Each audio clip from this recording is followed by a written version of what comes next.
नमस्कार, बुलेटिन में स्वागत है आपका और मैं हूं आपके साथ जागृति खंतवाल। रुक करेंगे खबरों की ओर। ग्लोबल इन्वेस्टर समिट की तैयारियों को लेकर मुख्यमंत्री धामी लंदन का दौरा करेंगे, जहां आगामी 26 सितंबर को सीएम धामी के नेतृत्व में रोड शो का आयोजन किया जाएगा। रोड शो के दौरान डेलीगेशन रोपवे के क्षेत्र में अग्रणी पोमा ग्रुप के साथ बैठक करेंगे और साथ ही आपको बता दें कि जिसमें इको फ्रेंडली मोबिलिटी के संबंध में चर्चा की जाएगी। इसी दिन लंदन में अन्य उद्योग घरानों के साथ भी बैठक की जाएगी और विश्व स्तरीय निवेशकों को उत्तराखंड ग्लोबल इन्वेस्टर समिट के लिए आमंत्रित किया जाएगा। बिजनेस इन्वेस्टर समिट हमारे जो राज्य के अंदर हो रही है, उसको लेकर हम सभी लोगों को आमंत्रित कर रहे हैं कि वो अपना इन्वेस्टमेंट देवभूमि उत्तराखंड में करें। और इस कड़ी में जहां हमने दिल्ली में, देहरादून में और देश के अन्य शहरों में भी जाने का प्लान किया है, हमारे प्रतिनिधि जाएंगे, हमारे सभी अधिकारीगण जाएंगे, रोड शो करेंगे। इसी श्रृंखला में लंदन में भी रोड शो होगा, वहां भी लोगों से बात करेंगे। प्रवासी जो हमारे उत्तराखंडी हैं उनसे भी वहां पर मिलेंगे और जो हमारे इन्वेस्टर समूह हैं, बहुत सारे उद्योग समूह हैं, उन सभी से वार्ता की जाएगी। उन सबसे कहा जाएगा, उन सबको हम लोग आमंत्रित करेंगे कि उत्तराखंड के अंदर आए और उत्तराखंड के अंदर हम एक अच्छा उनके इन्वेस्टमेंट के लिए एक अच्छा माहौल यहाँ पर है। हर प्रकार की जो नीतियां हैं, सुविधाएं हैं, वो सब हम दे रहे हैं और हमें पूरा भरोसा है, पूरा विश्वास है कि बड़ा इन्वेस्टमेंट उत्तराखंड के अंदर हमारे इस इन्वेस्टमेंट समिट के माध्यम से आएगा। मुख्यमंत्री पुष्कर सिंह धामी ब्रिटेन दौरे के लिए रवाना होंगे और इस दौरान सीएम ब्रिटेन में तमाम कार्यक्रमों में प्रतिभाग करेंगे। साथ ही मुख्यमंत्री पुष्कर सिंह धामी 26 तारीख को ब्रिटेन में रोड शो को भी संबोधित करेंगे। साथ ही आपको बता दें कि कहीं ना कहीं ये दौरा काफी महत्वपूर्ण माना जा रहा है। इससे आने वाले दिनों में उत्तराखंड में विदेशी उद्यमी भी उत्तराखंड में अपने उद्योग लगा सकते हैं। तो वहीं मुख्यमंत्री पुष्कर सिंह धामी ने कहा कि प्रदेश सरकार लगातार उद्योगों को बढ़ावा देने के लिए काम कर रही है। हमारा प्रयास है कि इन्वेस्टर समिट के माध्यम से उत्तराखंड के अंदर बड़े निवेशक आए और वो निवेशक यहाँ हमारे यहाँ निवेश करेंगे। एक हमारे लिए बड़ा अवसर है और इस अवसर का हम लोग निश्चित रूप से कोशिश करेंगे कि पूरी तरह से हमारा राज्य आगे बढ़े, ज्यादा निवेश होगा, ज्यादा रोजगार मिलेगा, ज्यादा समृद्धि होगी, हर प्रकार के हमारे अवसर ज्यादा पैदा होंगे। प्रधानमंत्री नरेंद्र मोदी की मन की बात के 105वें एपिसोड को मुख्यमंत्री पुष्कर सिंह धामी ने राजधानी देहरादून के डीएवी पीजी कॉलेज में छात्रों के साथ सुना।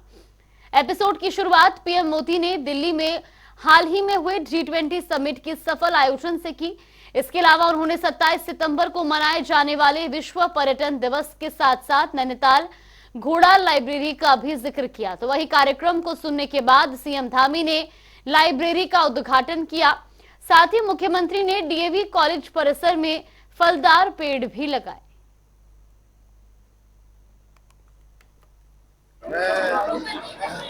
आदरणीय प्रधानमंत्री नरेंद्र मोदी जी का दिल की गहराइयों से उनका धन्यवाद करना चाहता हूँ देवभूमि उत्तराखंड की जनता की ओर से। उन्होंने हर अपने एपिसोड में जितने उनके एपिसोड हुए हैं, हर एपिसोड में उत्तराखंड की मातृशक्ति के द्वारा, उत्तराखंड के हमारे धार्मिक स्थल, उत्तराखंड के अंदर किए जाने वाले बहुत विशिष्ट प्रकार के कार्य, उन सभी को पर्यावरण के क्षेत्र में, अन्य क्षेत्रों में, कृषि के क्षेत्र में, उद्यान के क्षेत्र में या महिला शक्ति के क्षेत्र में, मातृशक्ति के द्वारा जो भी काम किए गए, उन सभी कामों को अपनी मन की बात के कार्यक्रम में सम्मिलित किया है।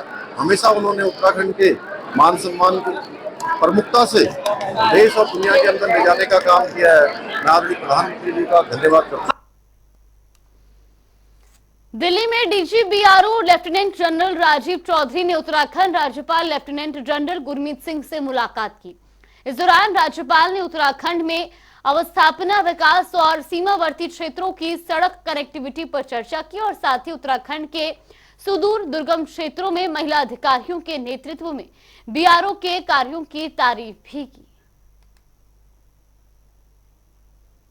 पीएम मोदी ने मन की बात कार्यक्रम के 105वें एपिसोड में अपने संबोधन में कहा कि देश भर में जिसे सुना गया। तो साथ ही उन्होंने इसी कड़ी में मसूरी में कैबिनेट मंत्री गणेश जोशी ने पीएम के मन की बात कार्यक्रम को सुना और साथ ही उन्होंने जहां एक तरफ इस कार्यक्रम को सुनते हुए कहा कि पीएम ने अपने मन की बात में G20 की सफलता के भारतवासियों को बधाई दी, तो वही कैबिनेट मंत्री गणेश जोशी ने कहा कि मन की बात कार्यक्रम विशेष रूप से युवाओं को सुनना चाहिए और कार्यक्रम में पीएम कई तरह की जानकारियां देते हैं। मैं सभी देशवासियों से अपील करता हूं कि जो मोदी जी की मन की बात जो हर महीने की आखिरी सप्ताह में होती है, आज 105वीं मन की बात थी, उसको जरूर सुनना चाहिए, क्योंकि हर मन की बात में कुछ ऐसी नई चीज उनके माध्यम से हमारे सामने आती है जिसका कि हमें ज्ञान नहीं होता। जैसे कि उन्होंने आज घोड़ा लाइब्रेरी का जिक्र किया, शायद ये किसी को पता नहीं होगा। मैं भी नैनीताल होकर आया हूँ, लगातार दौरे पे जाते रहता हूँ और हर कार्यक्रम में नए नए आइडियाज, नई नई बातें हमें सीखने को मिलती हैं। कांग्रेस पार्टी के पूर्व पीसीसी के चीफ गणेश गोटियाल ने प्रेस वार्ता का आयोजन किया। इस दौरान उन्होंने सरकार पर जमकर निशाना साधा। अंकिता भंडारी को न्याय दिलाने पर भी महिला कांग्रेस की जमकर पीठ थपथपाई। तो वहीं भाजपा प्रदेशाध्यक्ष की ओर से महिलाओं के सिर मुंडवाने को लेकर उठाए गए सवालों का भी गणेश गोटियाल ने पलटकर जवाब दिया। उन्होंने कहा कि अगर अंकिता को न्याय नहीं मिला तो बड़ी संख्या में कांग्रेस के नेता और महिलाएं अपना सर मुंडवाकर सरकार के खिलाफ विरोध दर्ज कराएंगी। 1 साल हो गया और अंकिता भंडारी प्रकरण में जो तथाकथित वीआईपी भाजपा नेता है उसको अभी तक बचाने का प्रयास जारी है। तो लोगों में आक्रोश है और उस आक्रोश का प्रतिनिधित्व करते हुए हमारी महिला कांग्रेस कमेटी के द्वारा जो परसों धरना प्रदर्शन, मुख्यमंत्री आवास घेराव का कार्यक्रम किया गया। देखिए, महिलाएं 2 स्थितियों में केस कर्तन महिलाएं करती हैं, केस दान करती हैं। एक श्रद्धा स्वरूप जो कि आज भी मंदिरों में प्रचलित है, और दूसरा विरोध स्वरूप। ये होता आया है, उन्हें जानकारी नहीं है, उन्हें सनातन धर्म की परिभाषा सिखानी पड़ेगी मुझे। लेकिन एक चीज याद रख लें, चाहे भारतीय जनता पार्टी के कोई नेता हो, अंकिता भंडारी के प्रकरण में सरकार का बचाव करने के लिए जो वो लोग आते हैं, ऐसी शर्मिंदगी को पार न करें। उत्तराखंड के द्वारहाट से विधायक मदन सिंह बिष्ट के अभद्रता वाले वीडियो पर अब सीएम धामी की प्रतिक्रिया भी सामने आई है। मुख्यमंत्री पुष्कर सिंह धामी ने कांग्रेस विधायक की अभद्रता को दुर्भाग्यपूर्ण बताया और साथ ही कांग्रेस पर निशाना भी साधा। उन्होंने कहा कि इस मामले पर कांग्रेस के नेता चुप क्यों हैं। इसके साथ ही विधानसभा अध्यक्ष ऋतु खंडूड़ी ने सभी विधायकों को सलाह दी। उन्होंने कहा कि चाहे अधिकारी हो या विधायक, सभी अपनी हद में रहने चाहिए। निश्चित रूप से दुर्भाग्यपूर्ण है और इस पर तो कांग्रेस पार्टी के सभी नेताओं से पूछा जाना चाहिए जो इस प्रकार की बातें करते हैं। अन्य चीज़ों पर उनके बयान आते हैं, इस पर भी उनका बयान और उनका विचार निश्चित रूप से लिया जाना चाहिए। देखिए, ये मैंने भी वो वीडियो ही देखा है और मैं चाहे अफसर हूँ चाहे विधायक हूँ, हम मनुष्य हैं, तरीके से बात करनी चाहिए, तहजीब से बात करनी चाहिए। ये उत्तराखंड है, हमारा संस्कार है, हमारे एक तरीका है बोलने का। हम देवभूमि के विधायक हैं, देवभूमि से ताल्लुक रखते हैं, तो बहुत आवश्यक है कि हम अपना संयम रखें। नाराजगी होती है लेकिन संयम से, तरीके से, तमीज से सभी को एक दूसरे से व्यवहार करना चाहिए। वहीं खबरों में आगे बढ़ेंगे जहां आपको बता दें कि उत्तराखंड में आगामी लोकसभा चुनाव को लेकर भाजपा की तैयारी लगातार जारी है। इसको लेकर प्रदेश के तमाम जिलों में प्रशिक्षण अभियान चलाया जा रहा है। प्रदेश प्रवक्ता नवीन ठाकुर ने बताया कि मिशन शंखनाद के अंतर्गत प्रदेश के कार्यकर्ताओं को सोशल मीडिया के माध्यम से प्रशिक्षित करने का काम किया जा रहा है। इसके साथ ही उन्होंने कहा कि प्रदेश में 4 वॉलंटियर मीट होनी थी, जिसमें से एक मीट नैनीताल में हो चुकी है और दूसरी वॉलंटियर मीट आगामी 29 तारीख को अल्मोड़ा में भी की जाएगी। इसमें शंखनाद अभियान चल रहा है और अभी कुमाऊं में और कुछ जिले गढ़वाल के भी हमने प्रशिक्षण किए हैं और हमारे 7 से 8 जिले और रह गए हैं, जिनमें जैसे 24 तारीख को हम नैनीताल में प्रशिक्षण करने जा रहे हैं। 26 तारीख को कोटद्वार में है, 27 को चंपावत में है, 28 तारीख को पिथौरागढ़ में है। और जो वॉलंटियर्स मीट प्रदेश में 4 होनी थी, उसमें से एक हम नैनीताल में कर चुके हैं और दूसरी वॉलंटियर्स मीट 29 तारीख को अल्मोड़ा में है। उसके बाद 2 तारीख को चमोली में कार्यशाला है, 3 अक्टूबर को रुद्रप्रयाग में है और 4 से 5 के बीच में एक बड़ा वॉलंटियर्स मीट राजधानी देहरादून में होने जा रहा है, जिसमें केंद्र से केंद्रीय मंत्री अनुराग ठाकुर जी प्रतिभाग करेंगे और एक वॉलंटियर्स मीट हम श्रीनगर में करने जा रहे हैं। महिला आरक्षण बिल पर देश भर में खुशी का माहौल है। एक ओर जहां सभी पार्टियों ने इस बिल का दिल खोलकर स्वागत किया, तो साथ ही कुछ सवाल भी उठाए।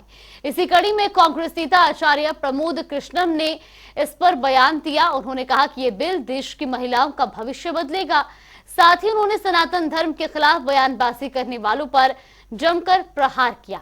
उन्होंने कहा कि जो लोग सनातन धर्म का विरोध कर रहे हैं वो भारत के खिलाफ है।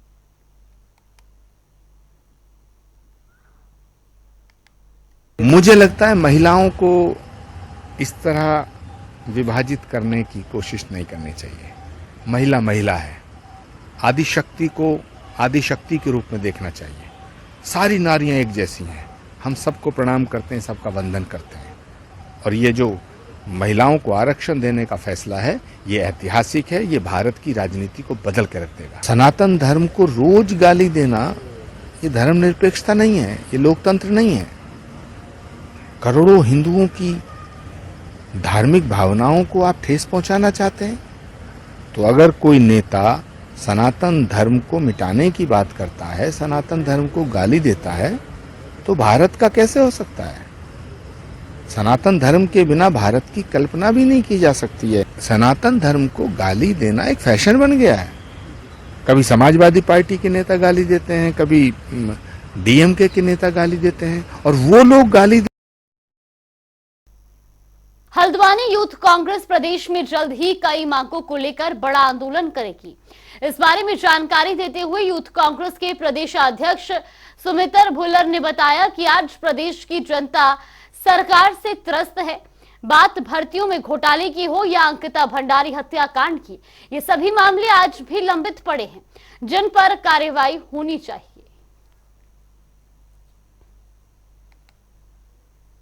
प्रदेश में बहुत ही निराशा का माहौल है। भर्ती घोटाला होने के बावजूद अभी तक जवाबदेही तय नहीं हो पाई, युवाओं को न्याय नहीं मिल पाया। बहन अंकिता भंडारी की हत्या हुए 1 साल से ज़्यादा हो गया है। हमारे प्रदेश की महिलाओं को मुख्यमंत्री के आवास के आगे जाकर अपने सर मुंडवाना पड़ रहा है। ये एक उत्तराखंडी के रूप में शर्मसार करने वाली बात है। भूमाफियाओं की, खनन माफियाओं की सरकार है। अब इनकी नज़र ज़मीनों पर है। अलग अलग माध्यम से अलग अलग नियम कानून बना करके ये किसानों की ज़मीनों को अपने चहेते उद्योगपतियों को देना चाहते हैं।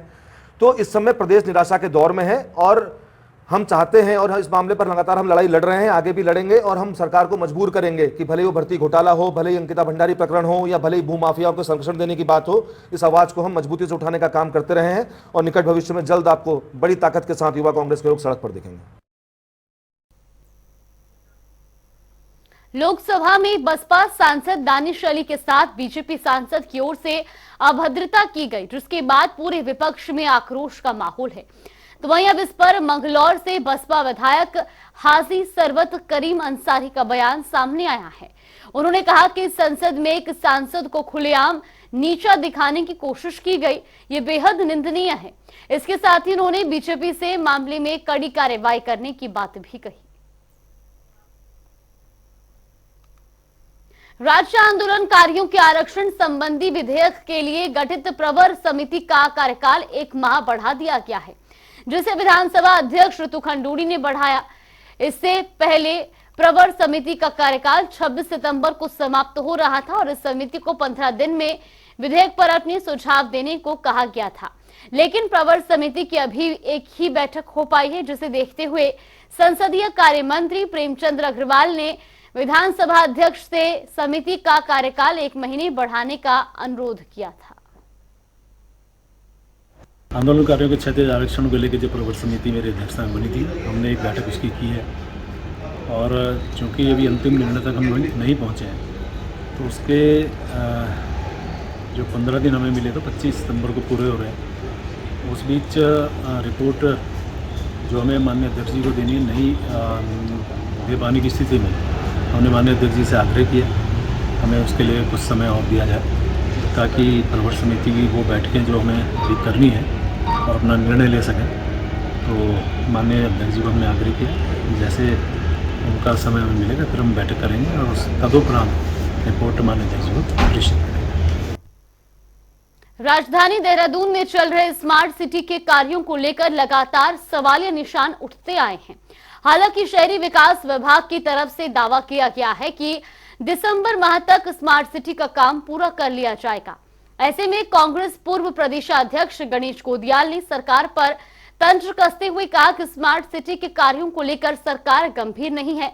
स्मार्ट सिटी के कार्यों में भ्रष्टाचार पूरी तरीके से सम्मिलित हो चुका है।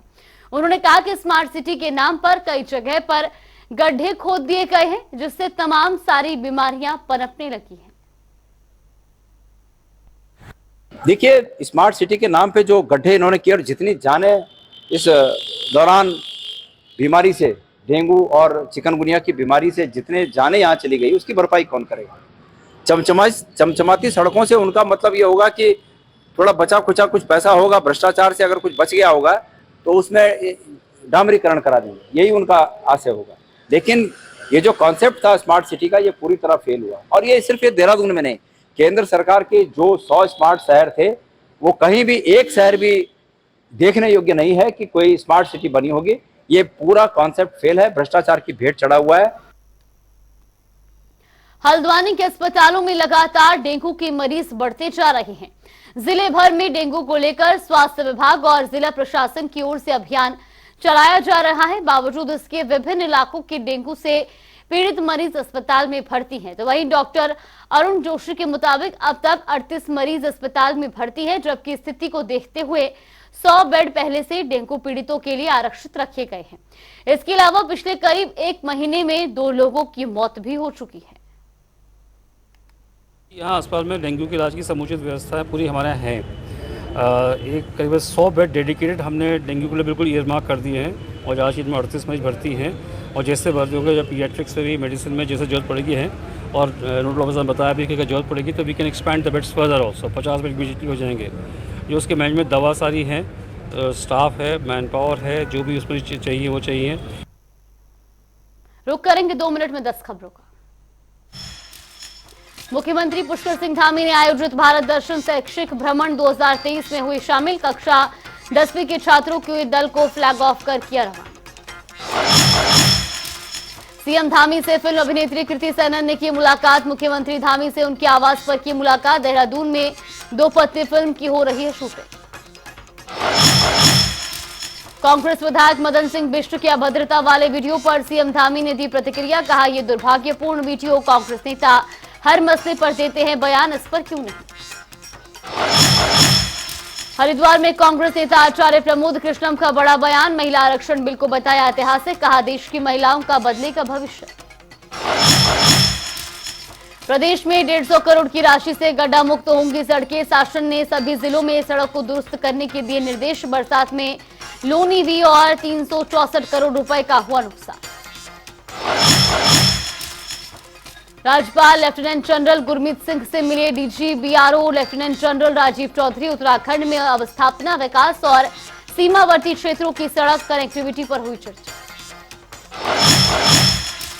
देहरादून में चल रहे स्मार्ट सिटी के कार्यों को लेकर उठे सवाल। पूर्व प्रदेशाध्यक्ष गणेश कोदियाल ने सरकार पर कसा तंत्र। कार्यों को लेकर गंभीर नहीं सरकार। उधम सिंह नगर में पुलिस ने रंगे हाथों दबोचा रिश्वतखोर। ग्राम प्रधान विजिलेंस की टीम ने 10,000 की रिश्वत लेते आरोपियों को किया गिरफ्तार।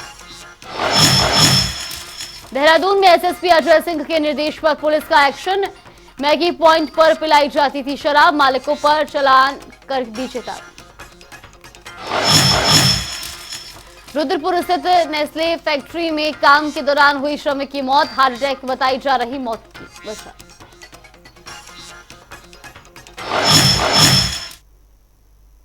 चलिए देवभूमि की खबरों में फिलहाल के लिए बस इतना ही। आप रुकते हैं छोटे से ब्रेक के लिए।